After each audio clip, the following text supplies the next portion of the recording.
Good morning વિદ્યાર્થી મિત્રો, આજે આપણે એકાઉન્ટની અંદર જે ચેપ્ટર નંબર 7 જોઈ રહ્યા છે એની અંદર જે છેલ્લો કહીએ આપણે થિયરીનો કન્ટેન્ટ, પછી સ્વાધ્યાયમાં જઈશું.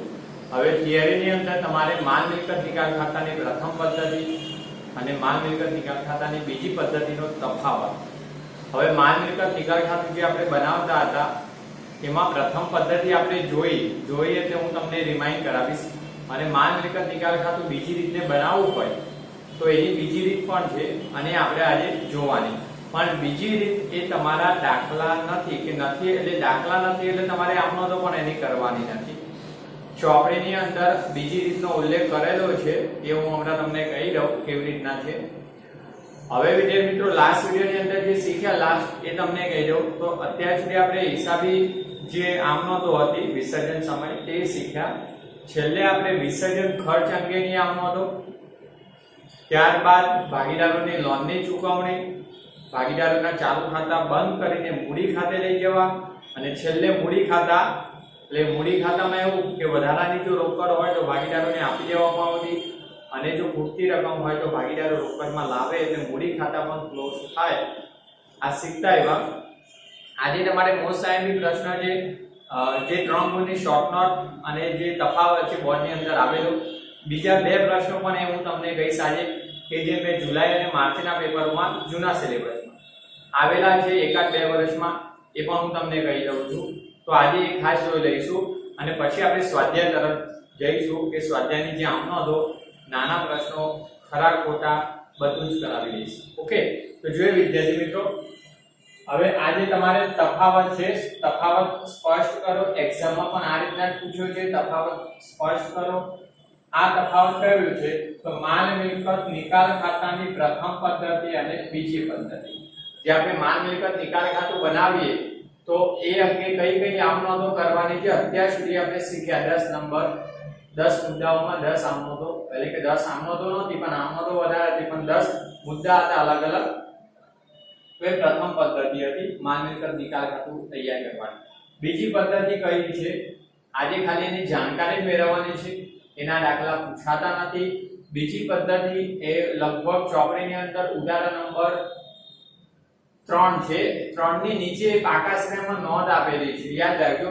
ઉદાહરણ નંબર 3 ની નીચે નોંધ આપેલી છે કે માલ મિલકત નિકાલ ખાતું તૈયાર કરવાની બીજી પદ્ધતિના દાખલા તમને એક્ઝામમાં પૂછાતા નથી, અપેક્ષિત જ નથી પૂછાવા માટે. હવે એક્ઝામમાં પૂછાવાના નથી એટલે કે એની આમનોંધો પણ તમને પૂછાવાની નથી અને છે જ નહીં આપણી પાસે. આપણે આ પદ્ધતિ જે શીખતા આવ્યા એ જ પદ્ધતિની આમનોંધો જે કરી અત્યાર સુધી એ જ પૂછાય છે અને એ જ કરવાની. અને કયા વર્ષમાં પૂછાય એ પણ હું આપતો રહીશ. પણ ખાલી બીજી પદ્ધતિનો તફાવત જે છે એ પૂછાય. હવે જૂના સિલેબસની અંદર ચોપડીની અંદર આવી રીતના કોઈ તફાવત આપ્યો નહોતો એક્સરસાઇઝમાં લખીને, પણ પૂછાતો હતો. આ યાદ રાખજો, ચોપડીની અંદર સ્વાધ્યાયમાં પ્રથમ અને બીજી પદ્ધતિનો તફાવત સ્પષ્ટ કરો એવો કોઈ પ્રશ્ન પૂછેલો આવતો જ નહોતો, પણ એક્ઝામમાં બોર્ડની એક્ઝામમાં પૂછાયેલો હતો ઘણી વખત. અને આ નવા સિલેબસ, નવો અને જૂનો એટલે 2017 પછી આવ્યો એ તમારા માટે નવો સિલેબસ એકના એક હતું. અમુક ચેન્જિંગ જે કર્યા હતા મેં તમને કીધું, કંપનીના હિસાબો, વાર્ષિક હિસાબો ભાગ 2 ની અંદર જે નવું લાવ્યા કહેતો રહીશ. તો એ જે છે નવો સિલેબસ એમાં તો સ્વાધ્યાયમાં આપી દીધો છે, આ પ્રશ્ન સ્વાધ્યાયમાં જ છે. હવે આ પ્રશ્ન ક્યારે પૂછાય? તો માર્ચ 2018માં જે પહેલું છે તમારા નવા સિલેબસનું પહેલા જ વર્ષે જે પેપર હતું માર્ચ 2018માં પૂછાયું. એટલે 17માં સિલેબસ આવ્યો, માર્ચમાં એક્ઝામ લેવાય 2018માં. તો આ તફાવત માર્ચ 2018માં પૂછાયેલો હતો. એટલે આઈએમપી છે. હવે મારે અહીંયા લખવાની જરૂર નથી, આઈએમપી છે, પૂછાઈ શકે આ વખતે પણ. ઓકે, તો તૈયારી કરી રાખવાની છે, સરળ છે. જોઈએ માલ મિલકત નિકાલ ખાતાની પ્રથમ પદ્ધતિ અને માલ મિલકત નિકાલ ખાતું તૈયાર કરવાની બીજી પદ્ધતિ. હવે 3 ગુણમાં પૂછાય. આપણી પાસે 4 મુદ્દા છે, લખવાના 3 પરફેક્ટ. સમય હોય તો 4 લખી લેવાના. જોઈ લઈએ પહેલો. હવે પ્રથમ પદ્ધતિ આપણે જે શીખ્યા તે જુઓ. જ્યારે એટલે કે એક સાથે સમગ્ર ધંધો એટલે કે ધંધાની મિલકતોને દેવા વેચાય ત્યાં આ પદ્ધતિનો ઉપયોગ કરવામાં આવે.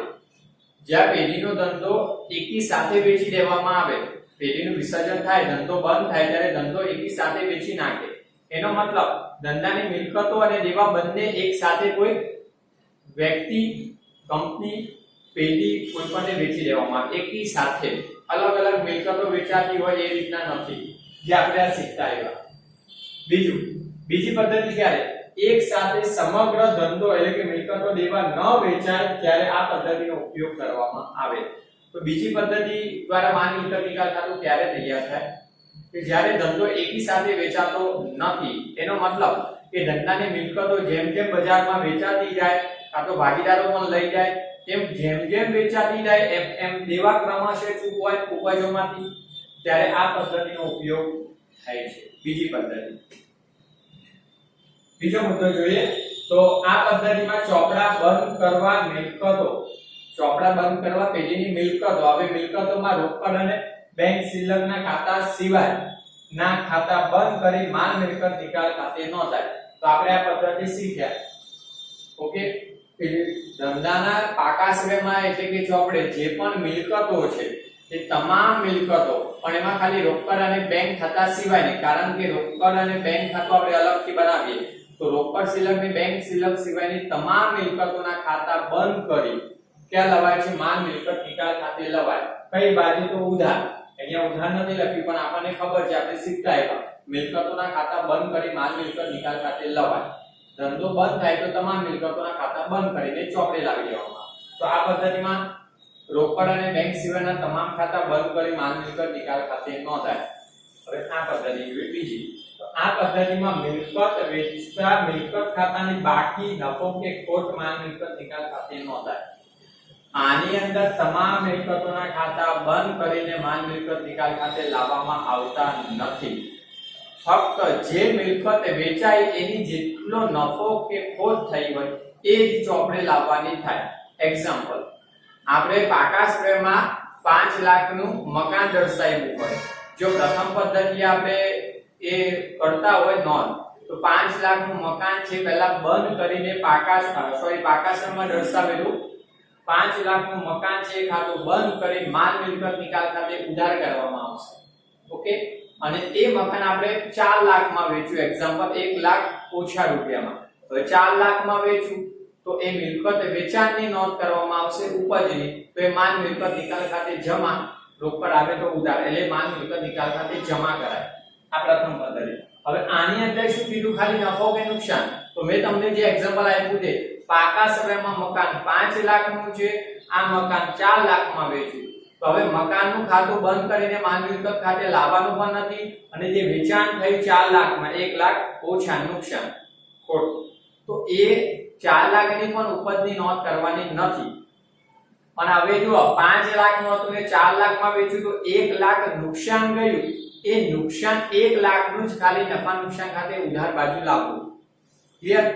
અને જો મકાન 6 લાખમાં વેચ્યું હોય, 5 લાખનું મકાન 6 લાખમાં વેચ્યું તો 1 લાખ જે નફો થાય એ નફો માલ મિલકત નિકાલ ખાતે જમા બાજુ, કારણ કે નફો જમા થાય ને નુકસાન હોય ઉધાર.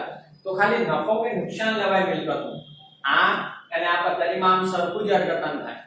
કારણ કે અહીંયા જો ઉધાર બાજુ 5 લાખનું મકાન બંધ કરીને લાવો, જમા બાજુ 4 લાખની ઉપજ દર્શાવો, તો એ બંધ કરો તો તફાવત 1 લાખ જે ખૂટે એ નુકસાન જ મળે. ક્લિયર? બીજું હવે જોઈએ ત્રીજો. આ પદ્ધતિમાં દેવાના ખાતા બંધ કરી માલ મિલકત નિકાલ ખાતે નોંધાય. જેમ મિલકતોના ખાતા બંધ કરી નોંધાય એમ દેવાના ખાતા, તમામ દેવાના ખાતા બંધ કરી માલ મિલકત નિકાલ ખાતે નોંધાય. હવે માલ મિલકત નિકાલ ખાતાની કઈ બાજુ? જમા બાજુ. અહીંયા સમગ્ર ધંધો વેચાય તો બધા દેવાના ખાતા બંધ કરી માલ મિલકત નિકાલ ખાતે આપણે લાવીએ, અને પણ જમા બાજુ. જે આ પદ્ધતિમાં દેવાની ચૂકવણી બાદ છેવટની બાકી નફો કે ખોટ માલ મિલકત નિકાલ ખાતે લવાય. દેવા ચૂકવાય જો આપણને એમાં નફો થયો હોય તો નફો માલ મિલકત નિકાલ ખાતે જમા કરી લેવામાં આવે, અને એમાં નુકસાન થયું હોય તો એ માલ મિલકત નિકાલ ખાતે ઉધાર કરવામાં આવે.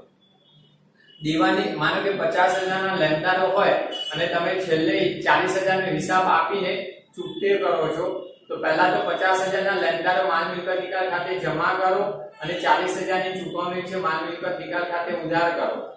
કઈ પદ્ધતિ? પ્રથમ પદ્ધતિ. હવે બીજી પદ્ધતિની અંદર જુઓ 50,000 ના લેણદારો હતા અને 40,000 માં ચૂકવ્યા તો દેવું ઓછી રકમથી ચૂકવી તો જે 10,000 નો નફો થયો એ નફો જ લાવવામાં આવે ચોપડે.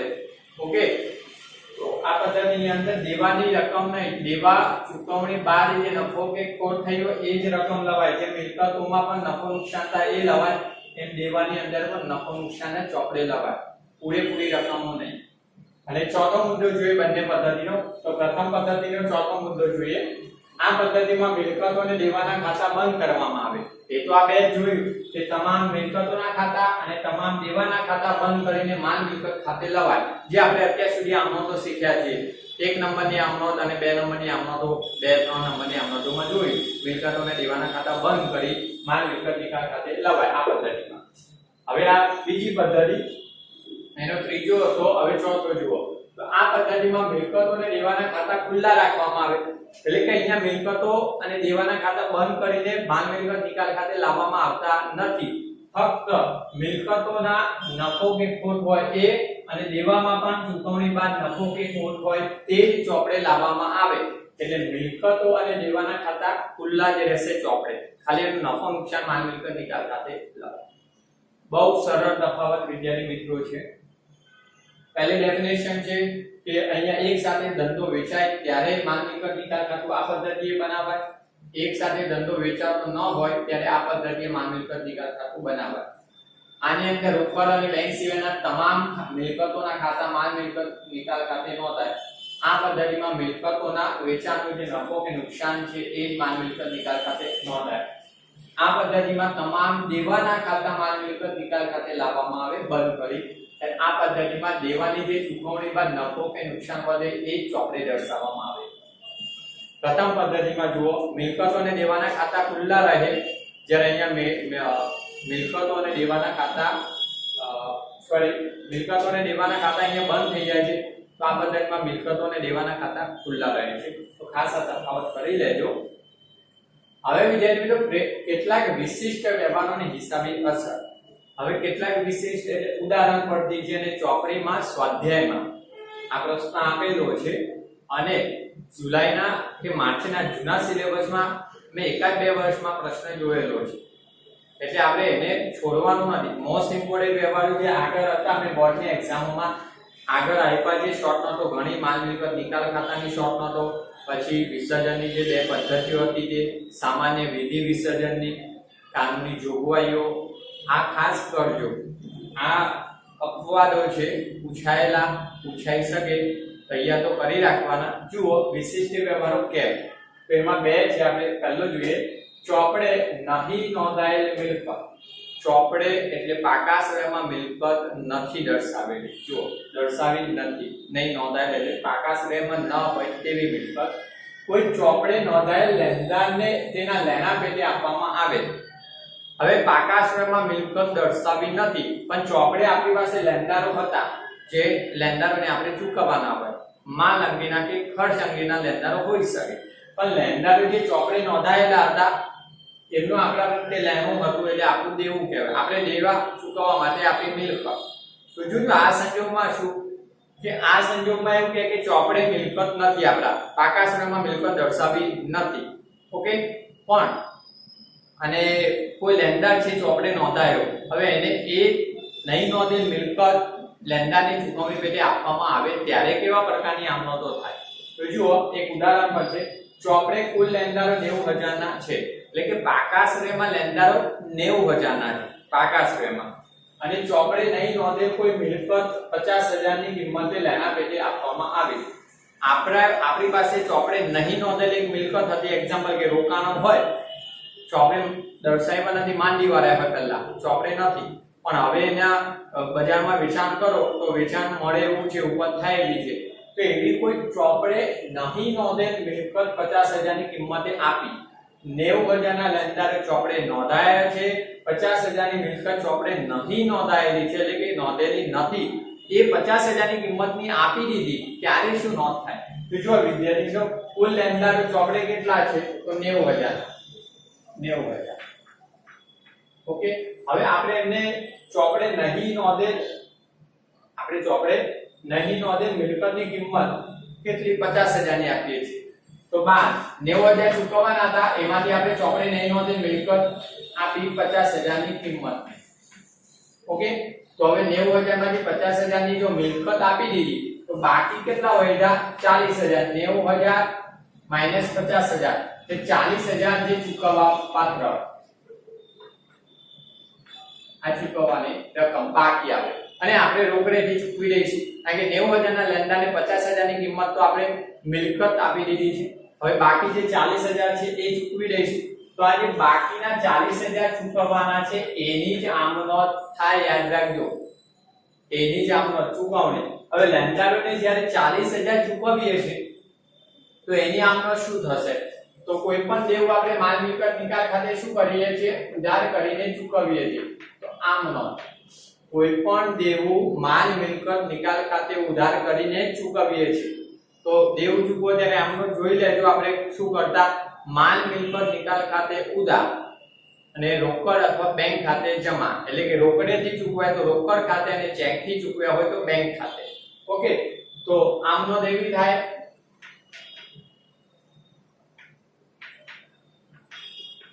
માલ મિલકત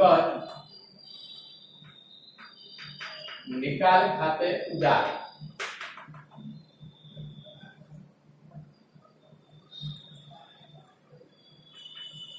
તે રોકડ અથવા બેંક ખાતે, ચેકથી નાના ચૂકવો તો બેંક ખાતે અને રોકડેથી ચૂકવો તો રોકડ ખાતે. કેટલી રકમ? તો 40,000.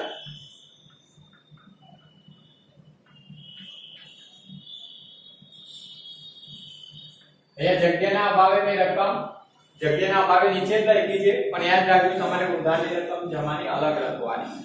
બીજું, જનરલ વિદ્યાર્થીઓ 20,000 20,000 થી ઉપરની રકમ ચેકથી ચૂકવાય, બને ત્યાં સુધી બેંક આગળ અને રોકડ પાછળ લખો, એટલે બેંક ખાતે લખો તો એ ચાલે. ક્લિયર? તો આ લેણદારોને ચૂકવ્યા તેના બાબતમાં લખવું હોય તો લખાય.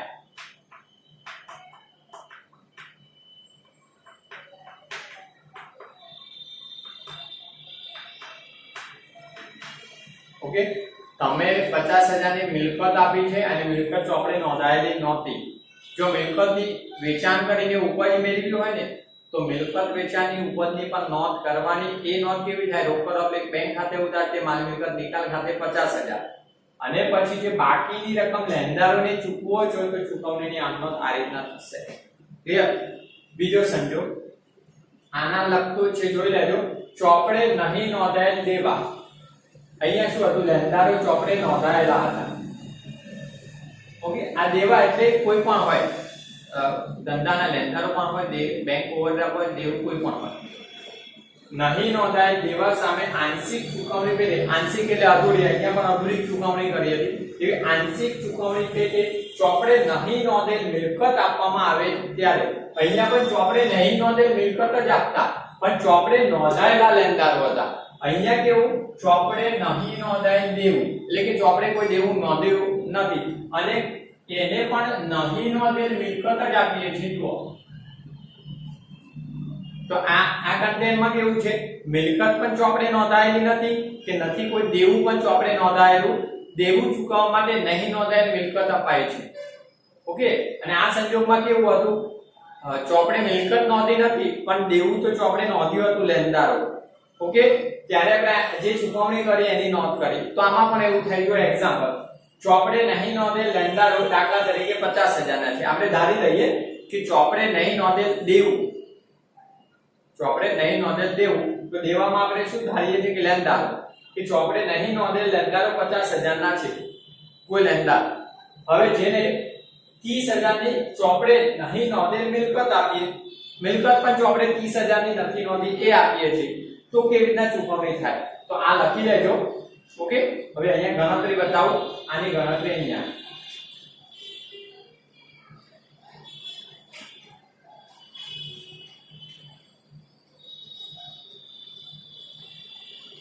જો વિદ્યાર્થીઓ, નહીં નોંધે લેણદાર તો નહીં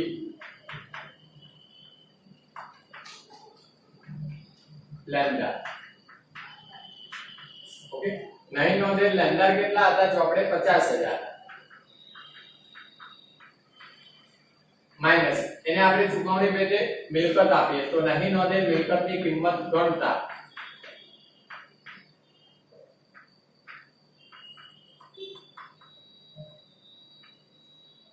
નહીં નોંધેલ મિલકત ગણેલ કિંમત આપણે જે આપીએ છીએ મિલકતની કિંમત કેટલી ગણે 30000 ની મિલકત આપી તો અહીંયા રૂપિયા 30000 જે આપો છો તે કિંમત તો હવે 50000 ના લેણદારો છે ચોપડે નહીં નોંધેલ એને 30000 ની મિલકત આપો તો બાકીના કેટલા વધે ચૂકવવાના તો બાકી જેટલા ચૂકવવાના વધે છે 20000 હવે આ જ રકમ ચૂકવવાની હવે આ ચેક થી ચૂકવો અથવા રોકડેથી તો લખી દઉં અહીંયા ચૂકવવા પાત્ર રકમ ચૂકવી આજે બાકી ચૂકવવા પાત્ર છે રકમ ચૂકવી આપણે ઓકે હવે લેણદારોને 20000 ની ચૂકવણી કરો ત્યારે શું આમનો તો મેં આગળ પણ એમાં કરાયું લેણદારોને ચૂકવો ત્યારે તો કોઈ પણ દેવું ચૂકવો તો માલ મિલકત નિકાલ ખાતે ઉધાર કરીને ચૂકવાય તો માલ મિલકત નિકાલ ખાતે ઉધાર તે રોકડ અથવા બેંક ખાતે ચેક થી ચૂકવો તો બેંક ખાતે ઓકે કેટલી રકમ ચૂકવી તો અહીંયા 20000 રકમ એના એ 20000 જે ચૂકવો તે અહીંયા જેટલી રકમ ચૂકવવાની હતી એ રકમ ક્લિયર પણ વિદ્યાર્થી મિત્રો જોજો ચોપડે નહીં નોંધેલ મિલકત હતી તો મિલકતનું ખાતું બંધ કરીને ચોપડે માલ મિલકત નિકાલ ખાતે લાવવાની આમનો થશે નહીં ચોપડે નહીં નોંધેલ લેણદારો છે લેણદારો દેવું તો દેવાનું ખાતું બંધ કરીને પણ ચોપડે લાવવાની આમનો થશે નહીં ફક્ત આ સંજોગો વિશિષ્ટ સંજોગો છે એટલે કે નહીં નોંધેલ મિલકતને નહીં નોંધેલ લેણદારને નહીં નોંધેલ કોઈ મિલકત અપાય તો ફક્ત જે ચૂકવણી કરો રોકડેથી એ દેવાની ચૂકવણીની જ આમનોંધ કરવાની ખાતા બંધ કરવાની આમનોંધ થશે નહીં યાદ રાખજો એટલે આ વિશિષ્ટ આમનોંધ વાળો પ્રશ્ન પણ જૂના સિલેબસમાં મેં જોયેલો છે ઘણા જે જુલાઈના પેપરમાં અને લગભગ માર્ચમાં પણ પૂછાયેલો છે તો તૈયારી રાખવાની હવે પાઘડીની કેટલીક અપવાદ આમનોંધો છે એ પ્રશ્ન આના જેવો જ છે માર્ચમાં પૂછાયેલો બહુ ઓછા વર્ષમાં મેં જોયેલો છે એ પ્રશ્ન પણ તૈયાર અને આપણે એવો છે તો આના પછી આપણે એ જોઈ લઈએ અને માલ મિલકત નિકાલ ખાતું જોઈ લઈએ ખાલી જે શીખ્યા આમનોંધો એ ટેલી કરવા માટે ઓકે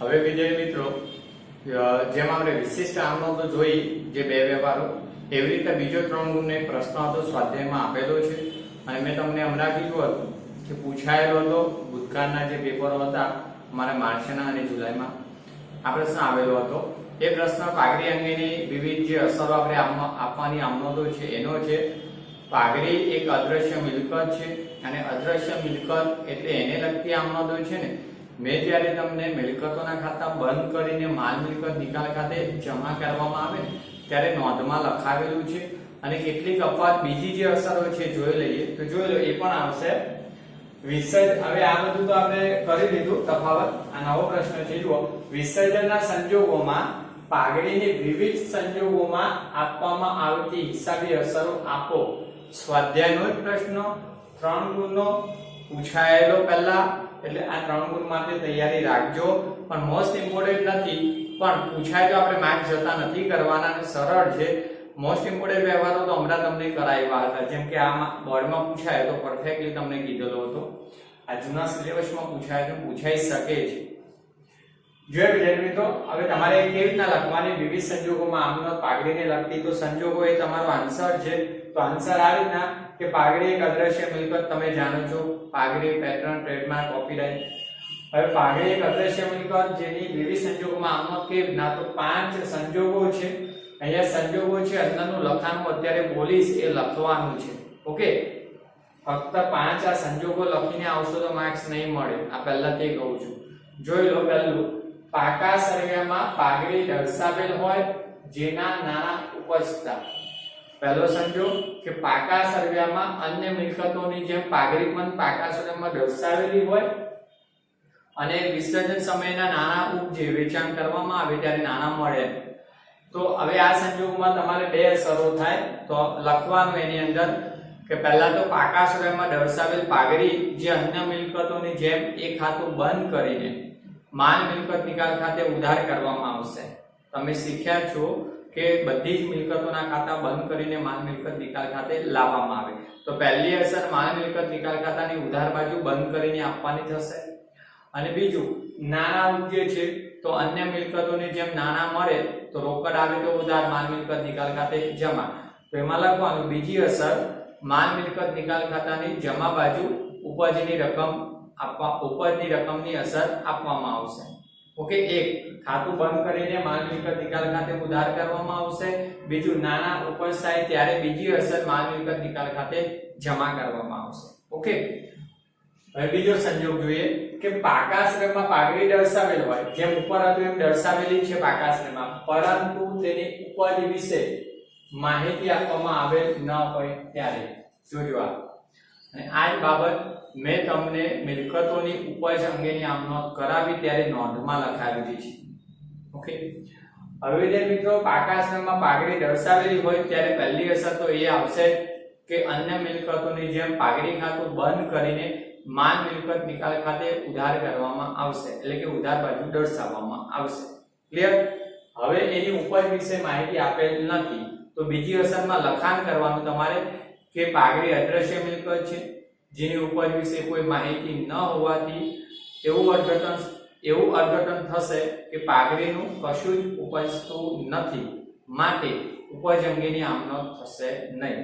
યાદ રાખજો, પાઘડીની ઉપજ અંગે માહિતી આપેલ ન હોવાથી પાઘડીનું કશું જ ઉપજતું નથી એમ સમજી એની ઉપજ અંગેની આમ નોંધ થશે નહીં. તો અહીંયા એક જ અસર આપવાની, ખાલી પાઘડી ખાતું બંધ કરીને માલ મિલકત નિકાલ ખાતે ઉધાર કરવામાં આવશે. ઓકે, ઉપજની કોઈ અસર આપવાની નથી અને આ આમ નોંધમાં પણ આવશે.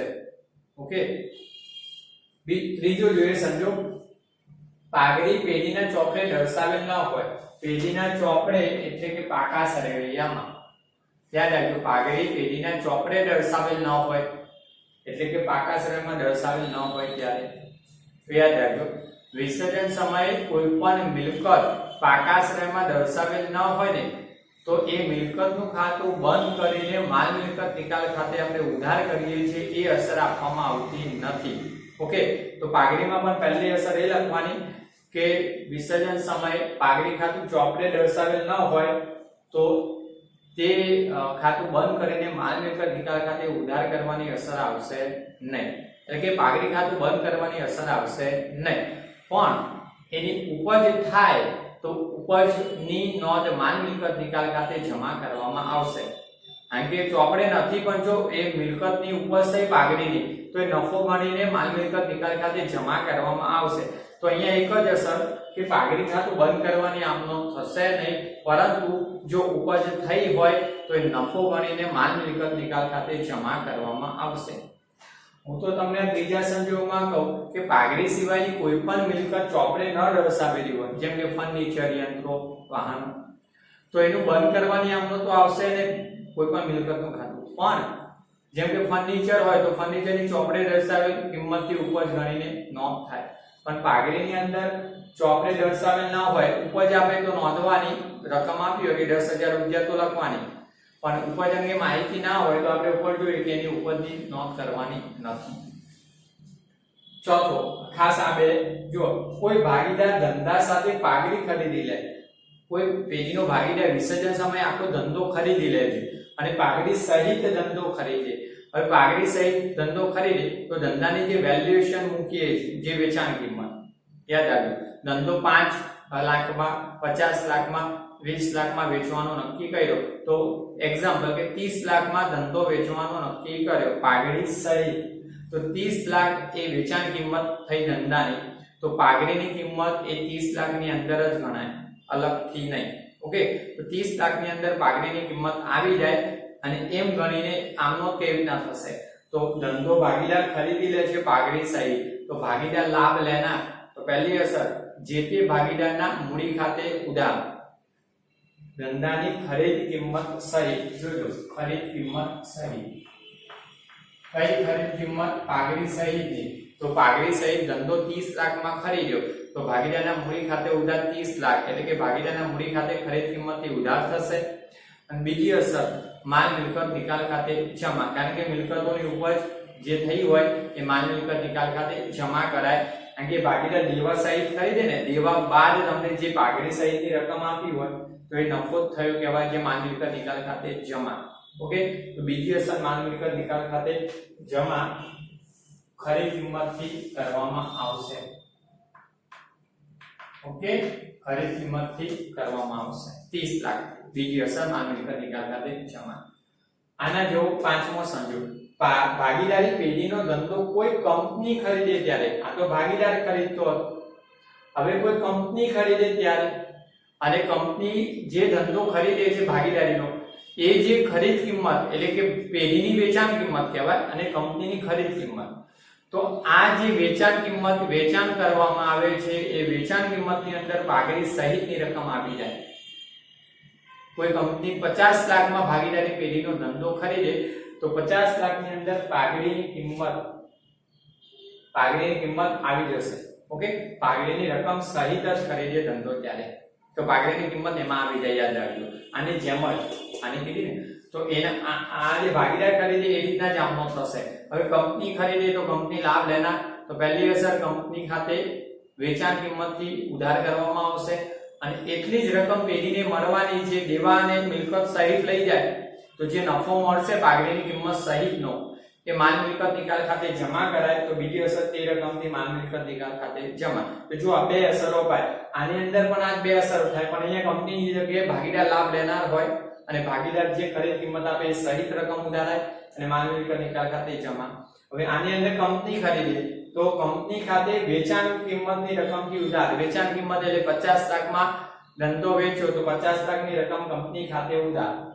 અને બીજું, એ રકમ મળે ત્યારે માલ મિલકત નિકાલ ખાતે જમા કરાય, કારણ કે દેવા લઈ જાય અને મિલકતો લઈ જાય તો દેવા કરતા વધુ જ કિંમત ચૂકવે તો જ ભાગીદારોને પોસાય ને, એટલે કે વધારાની કિંમત જે પાઘડી સહિતની હોય, નફો જ હોય, તો તે રકમ માલ મિલકત નિકાલ ખાતે જમા. એટલે માલ મિલકત નિકાલ ખાતું વેચાણ કિંમતથી જમા થશે.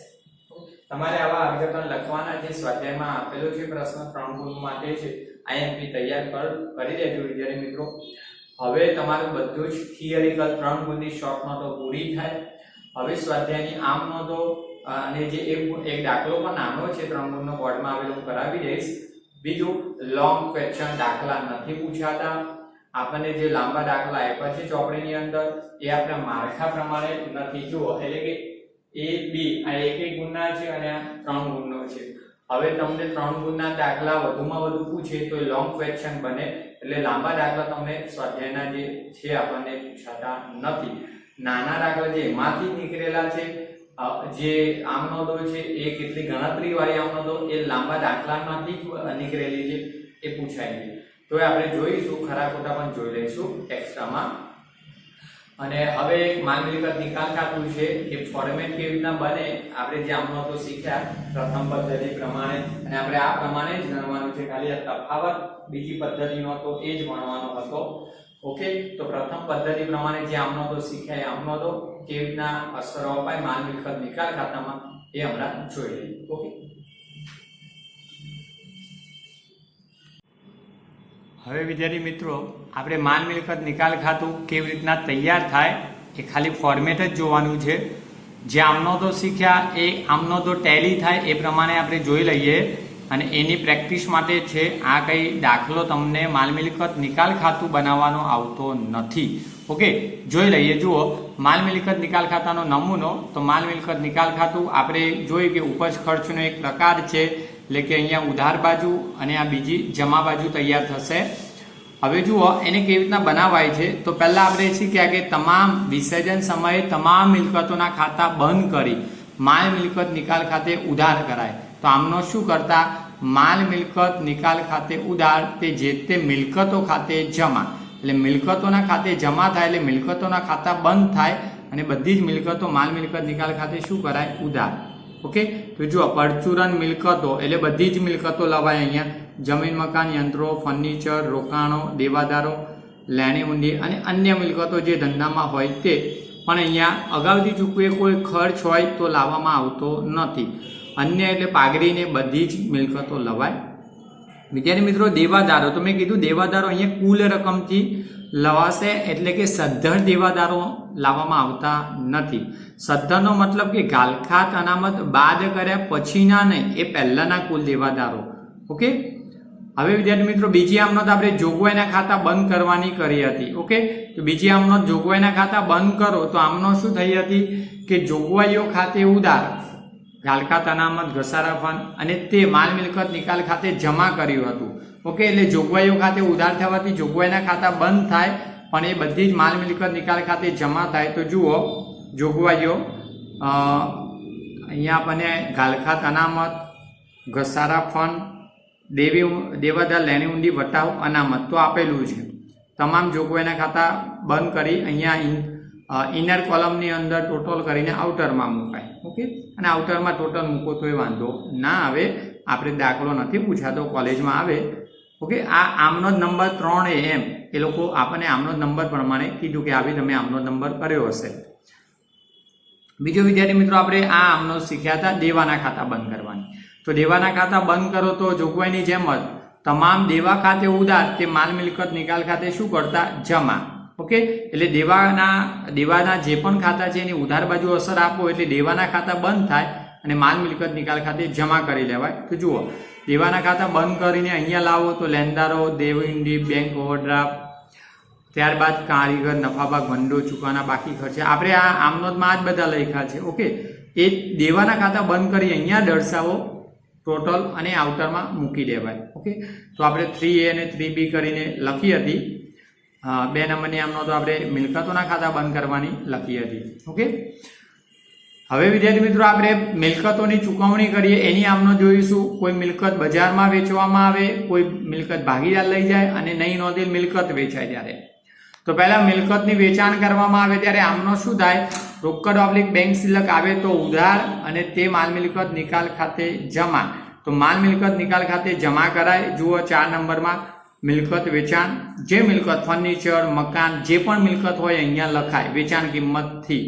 ઓકે, પ્રથમ પદ્ધતિ પ્રમાણે વેચાણ કિંમત દર્શાવાય, નફો નુકસાન નહીં, એ બીજી પદ્ધતિ પ્રમાણે. તો અહીંયા મિલકતની રકમ વેચાણને, જો કોઈ મિલકત ભાગીદાર લઈ જાય તો આપણે આમનો શું કરી? ભાગીદાર લાભ લેનાર ભાગીદાર ખાતે ઉધાર તે માલ મિલકત નિકાલ ખાતે જમા. તો અહીંયા ભાગીદારનું નામ લખાય, ખતમણી કરો ત્યારે માલ મિલકત નિકાલ ખાતે જમા કર્યું. ભાગીદાર ખાતે જે મિલકત લઈ જાય તે, માનો કે રોકાણો લઈ ગયો તો રોકાણો, યંત્ર લઈ જાય તો યંત્ર. અને ત્રીજું, કોઈ મિલકત ચોપડે નથી નોંધી એટલે કે અહીંયા બંધ કરીને લાવવાનો પ્રશ્ન જ નથી. ચોપડે નહીં નોંધાયેલી હોય એટલે પાકા શ્રેયમાં હોય જ નહીં. તો પણ એનું વેચાણ થાય તો આમનોંધ તો થશે. વેચાણની ઉપજ માલ મિલકત નિકાલ ખાતે જમા થશે અન્ય મિલકતોની જેમ. તો જો નહીં નોંધેલ મિલકતો અન્ય મિલકતોની જેમ જ અહીંયા જમા થાય. તો રોકડ ઓબ્લિક બેંક શિલ્લક આવે તો ઉધાર અને માલ મિલકત નિકાલ ખાતે જમા. ઓકે, માનો કે કોઈ યંત્ર ચોપડે નોંધાયેલ નથી પણ એના વેચાણના ઉપજે તો વેચાણની ઉપજ અહીંયા દર્શાવાય યંત્ર ખાતે. ઓકે, હવે એવી જ રીતના વિદ્યાર્થી મિત્રો દેવાની ચૂકવણીઓ, જોજો જોગવાઈની ચૂકવણી ક્યારે ના થાય મેં આગળ સમજાવ્યું છે. જોગવાઈઓ નફામાંથી ઊભી કરી હોય તો વિસર્જન સમયે જોગવાઈની જરૂર ના હોય તો એ નફો વધશે એમ ગણીને માલ મિલકત નિકાલ ખાતે જમા કરાય એટલો નફો પાછો વધી જાય. પણ દેવા ચૂકવવા પડે તો આમાં પણ 3 સંજોગ હતા.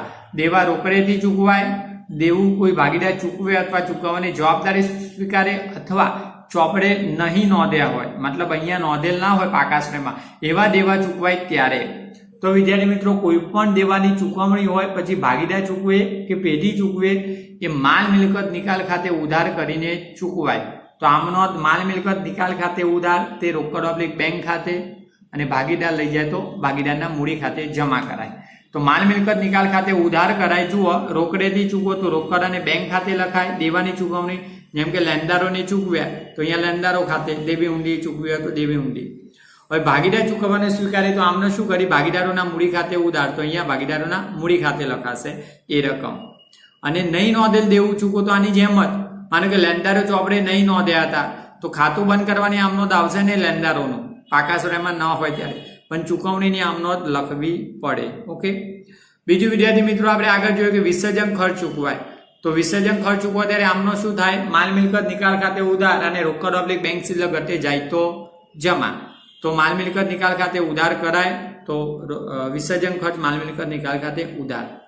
ત્યાં આપણે બીજી આમ નોંધ એક શીખ્યા છે કે ભાગીદારને પેઢી મહેનતાણું આપે, પેઢીના વિસર્જનની જવાબદારી સ્વીકારે ત્યારે મહેનતાણું આપે ત્યારે, તો મહેનતાણું આપે ત્યારે માલ મિલકત નિકાલ ખાતે ઉધાર તે જે તે ભાગીદારના મૂડી ખાતે, તો અહીંયા લખાશે ભાગીદારના મૂડી ખાતે મહેનતાણું. ઓકે, તો અહીંયા બધી આમ નોંધો પૂરી. હવે આ બાજુ જોઈએ કે બીજી કોઈ આમ નોંધ છે નહીં. હવે આ મૂડી ખાતે, ચાલુ ખાતે અને આ, તો આ બે આમ નોંધો કઈ હતી? માલ મિલકત નિકાલ ખાતું બંધ કરવામાં આવે તે. હવે જો માલ મિલકત નિકાલ ખાતું બંધ કરવામાં આવે અને જમાનો સરવાળો વધુ હોય, યાદ રાખજો આ જમા બાજુનો સરવાળો વધુ હોય તો એ જે સરવાળો બંને બાજુ મુકાય અહીંયા પણ અને ડિફરન્સ અહીંયા મળે. ઓકે, તફાવત. હવે જમાનો સરવાળો વધુ તો જમા બાકી, અને જમા બાકી એટલે માલ મિલકત નિકાલ ખાતાનો નફો ક્યાં લઈ જવાય? ભાગીદારોના મૂડી અને ચાલુ ખાતે. તો આમનો શું થાય? માલ મિલકત નિકાલ ખાતે ઉધાર, ઓકે, તે ભાગીદારોના મૂડી અને ચાલુ ખાતે. ઓકે, આપણે આમનો કરી છે, જોઈ લેજો. અને બીજો એવી જ રીતે કોઈ મિલકત હોય, માલ મિલકત નિકાલ ખાતાનો ઉધાર બાજુનો સરવાળો કરવામાં આવે, જમાનો સરવાળો કરવામાં આવે, પણ જો ઉધારનો વધુ હોય તો આ વધુ સરવાળો બંને બાજુ મુકાય, ડિફરન્સ અહીંયા મળે અને ડિફરન્સ આ બાજુ મળે, એનો મતલબ ઉધારનો સરવાળો વધુ તો ઉધાર બાકી, ઉધાર બાકી એટલે માલ મિલકત નિકાલ ખાતાની ખોટ કહેવાય, જે ભાગીદારો વચ્ચે નફાની જેમ વહેંચાય નફા નુકસાનના પ્રમાણમાં. તો ભાગીદારોના મૂડી અને ચાલુ ખાતે અહીંયા જેટલા પણ ભાગીદાર 2, 3 જે પણ હોય તે અહીંયા પણ. તો આમનો શું થાય? ભાગીદારોના ચાલુ કે મૂડી ખાતે ઉધાર અને તે માલ મિલકત નિકાલ ખાતે જમા. ઓકે, બસ આ રીતના માલ મિલકત નિકાલ ખાતું તૈયાર થાય. આમનો તો જે કરીએ એ પ્રમાણે ખતમ નહીં થાય, છેલ્લે બધા જ ખાતા બંધ કરી રોકડ ઓબ્લિક બેંક ખાતું બંધ થશે. ઓકે, હવે વિદ્યાર્થી મિત્રો આપણે હવે આમનો તો છે એક્ઝામ માટેની છે, હવે આપણે સ્વાધ્યાયના દાખલાથી જોઈશું નેક્સ્ટ પીરિયડમાં. ઓકે.